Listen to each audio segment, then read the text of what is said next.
So it's a pleasure and an honor to be here to be the Hyderabad launch of the book. Balu is over the last 3 years that I've been here. Balu's become a dear friend and someone that I've grown to admire tremendously. So it's so while being proud of the fact that he's chosen us as the place for him to launch the book, I'm also I'm delighted. So on a personal note, I'm very delighted that you chose us here.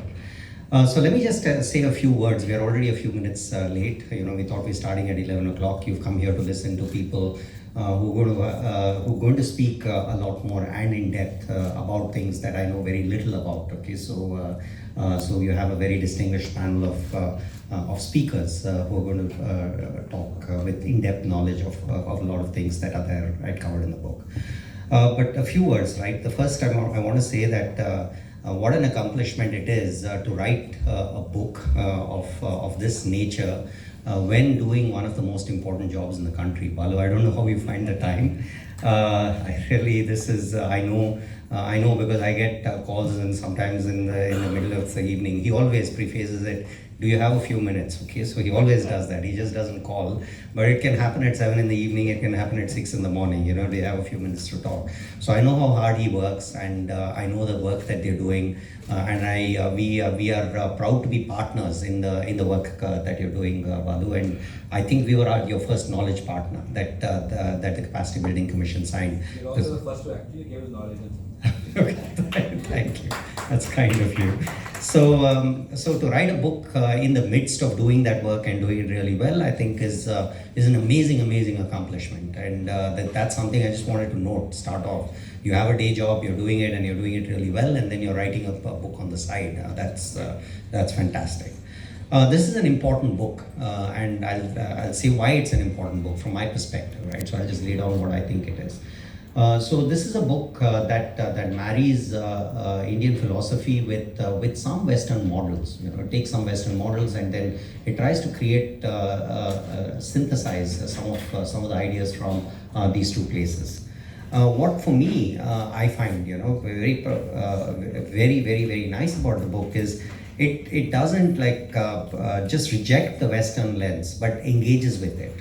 So there are some ideas. So for example, you will see there is this Noria and Lawrence model, or this Richard Boyatz's model. So there are a lot of these different models of leadership that are out there that have been in existence for some period in time. So what Balu does do is engage with them seriously. So wherever there is a possibility of learning from them and adopting them, he does. But where he thinks that it can add to what the ideas that he's presenting in the book, that is the synthesis that he's attempting to do. So at a time like this, right, when we just dismiss views that are very different from us, we just say, okay, they're all wrong. Or even worse, right, we create straw men of those arguments, and we think that, okay, we'll make a caricature of that argument and then make fun of it.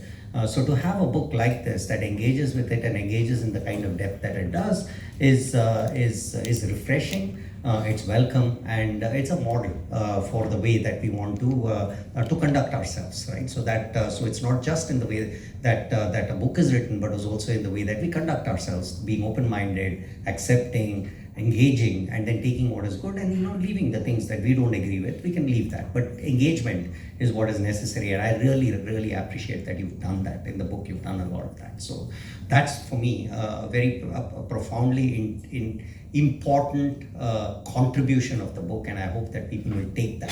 That is the spirit in which you wrote it. I hope that is the spirit in which people will take it.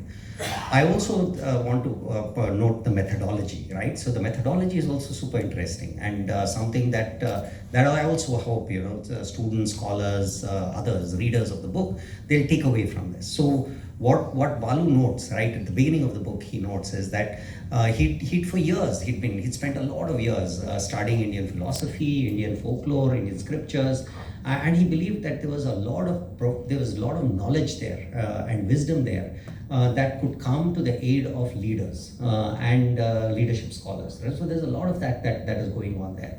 But he was wondering about how do I bring that to the attention of people, right? So he was thinking about that. And he wanted to communicate in a manner that people will take it, will look at it, and will use these ideas that are out there. But as any good teacher, that when ultimately a good teacher is when you're exposed to a profound idea, right? So a good teacher is not someone who just thinks profound thoughts.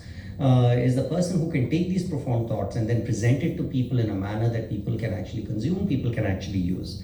Balu's a great teacher, because you can see that in terms of where he gets invited to a lot of the great schools in the world. He goes there, he teaches in all of those schools.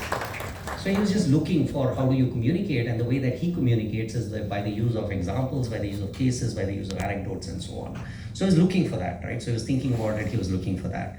And I think it's really fortuitous that that the Capacity Building Commission came along, and that you found an occasion to work with a person who, for you, when you looked at it and you said, okay, this is a person that I can use to exemplify all of those different learnings that I've had over a period of time. So it's great that it happened at that point in time, which then allowed you to observe closely, allowed you to work, interact, and say that, also test for yourself whether the initial thoughts that you had that this is an exemplar of the kind of things that I want to do, whether it is actually true. And so I think this is a really, really wonderful fortune, that it happened, and then a book is a result of that. So I think about, so first is just the thought itself, the spirit in which it's written. The second is the methodology in which it is written. These make this one it makes it an important book, and the kind of book that I hope that different people going forward, they will attempt to write books like this. That's the kind of thing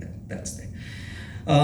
So I can't think, so when I look at it, and I can't think of a better way of illustrating the ideas, because these, again, as I said, you're going to listen to people who have much, much more depth about these ideas than I have. I just have a very superficial understanding of it, not even a understanding, but some superficial read of it, but you're going to learn from them. But Balu, thank you for putting it in a manner that's something that we can all think of and read from. Balu's other, it's less explicit, but in my conversations with him, because we've talked about these over a period of time, a less explicit goal, but it is there, right throughout the book, it is there, is that he's hoping that with the examples that he's used and choosing a leader who's so much admired, he's hoping that this book will be a call for arms and will inspire people towards public service and public leadership. So there's multiple goals that are out there, and there are multiple things that different audiences can take away from it, and that's always the hallmark of a good book. So I'll stop with that and welcome you again. And Balu, thank you again for choosing us as the place for us to launch this book. Thank you.